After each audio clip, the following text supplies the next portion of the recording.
ariko sindagira ngo nkubaze ubundi abanyamurenge ni bantu ki bisanze imurenge gute bisanze mu bibogobogo gute turagira ngo uduhereze mu ncamake imva n'imvano y'aho abanyamurenge baturutse murakoze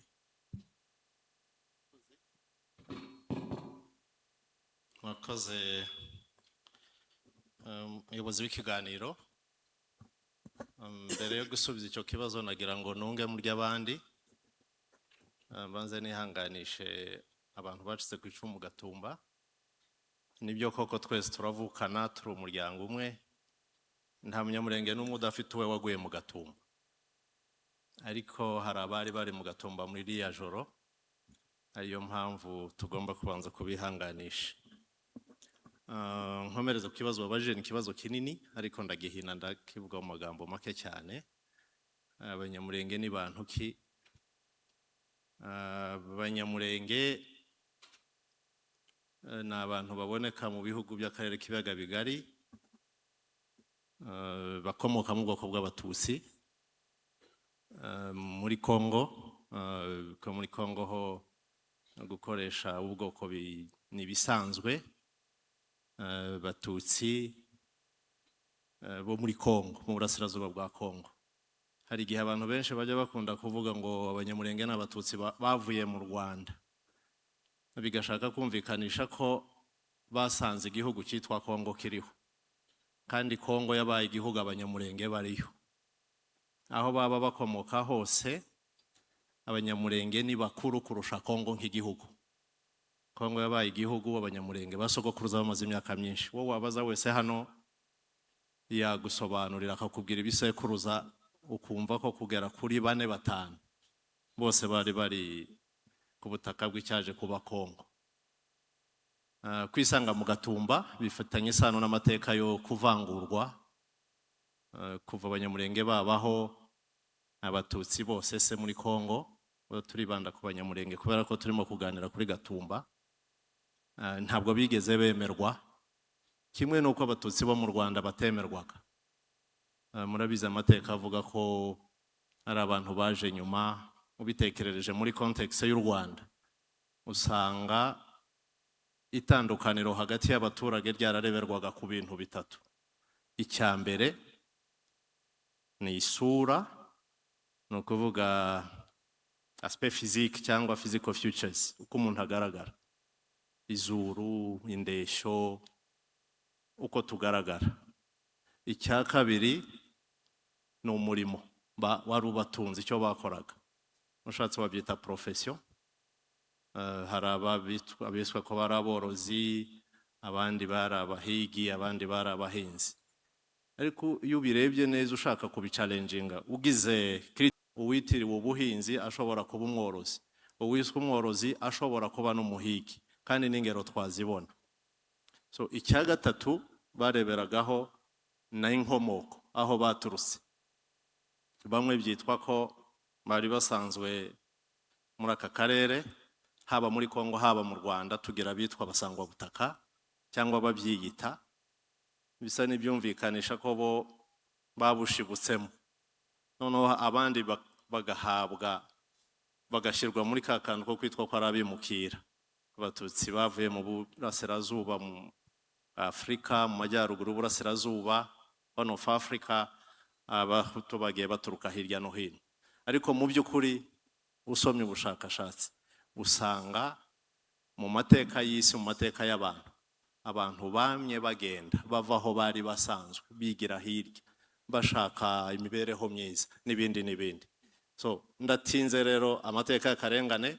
yatumye abanyamurenge birukanwa aho bari batuye haba muri Uvira hari abahunze Bukavu hari abari bavuye mu misozi miremire bisanga mu Burundi mu Gatumba hari nacyo gihe umwihariko Gatumba nk'ahantu hiciwe bene wacu ntabwo mu Gatumba ariho hiciwe abanyamurenge benshi kurusha ahandi hose mwumvise imibare y'abiciwe mu bibogobogo nibo benshi hari n'abandi baguye ahandi benshi cyane ariko Gatumba igira umwihariko kubera ko biciwe mu maboko y'umuryango w'abibumbye bari impunzi baje bashaka umutekano aho bashakaga umutekano niho biciwe biba bibi kurusha iwabo aho bahungaga muri make numva aricyo nabivuga mwakoze tukiri kuri iyo ngingo nakwibaza nti kuki twibuka kwibuka bisobanuye iki, cyane cyane ko dufite urubyiruko hano rutabaye muri ibyo bihe, ntabwo rwabaye ahubwo bwicanyi bwabereye, ariko si kuki wabashishikariza kwibuka?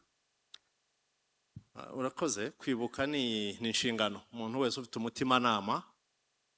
Niba twibuka ababyeyi bacu bishwe n'indwara zisanzwe, urw'ikirago nk'uko tubivuga, tugakora n'iminsi mikuru yo kubazirikana, yo kuganira ku mateka yabo, tukababwira abana bacu batari babazi, abishwe n'abandi bantu, babaziza gusa isura yabo, babaziza inkomoko, uko basa, ururimi n'ibindi. So iyo umuntu yibuka, ntekereza ko harimo ibintu bigera nko kuri 4 cyangwa 5.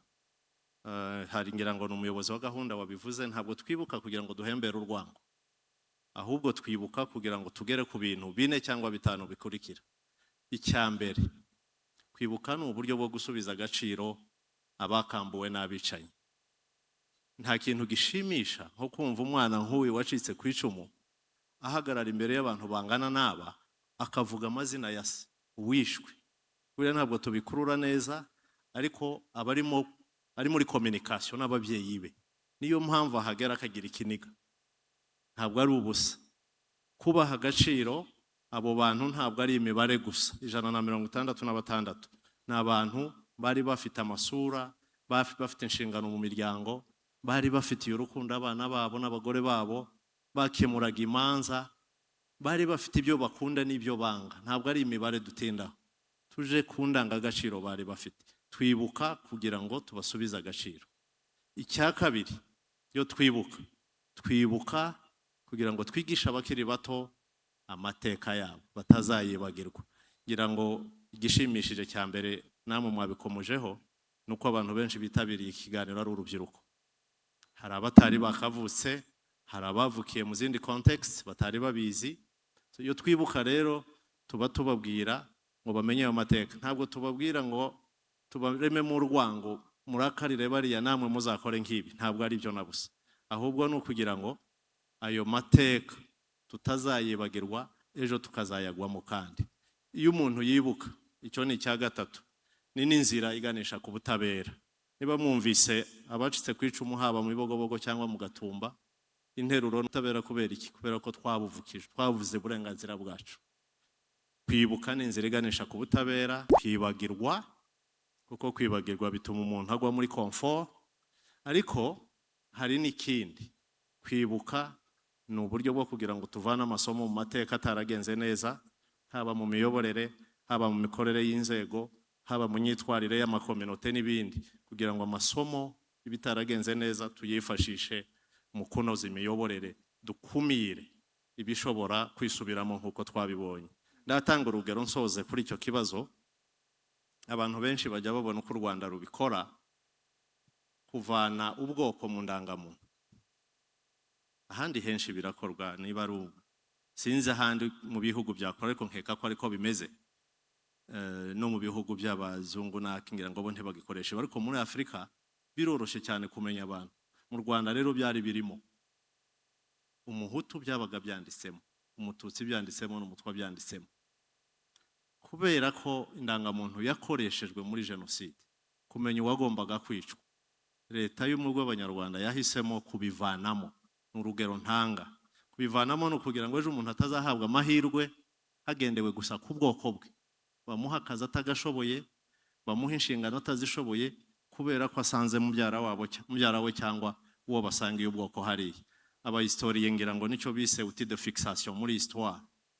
Barebaga ku muntu ku ndangamuntu, isura yabidasobanutse nk'uko twabibwirwaga, akareba ku ndangamuntu bakagushira mu bagomba kwicwa.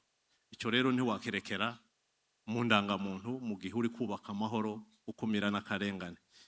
Kwibuka amateka biduha uburyo bwo kuvoma amasomo mu byagenze nabi mu bihe byahise, kugira ngo bitubere impamvu n'uburyo bwo kuvugurura no gukosora imiyoborere. Urakoze cyane kutwibutsa ko kwibuka atari ukure mu rwango,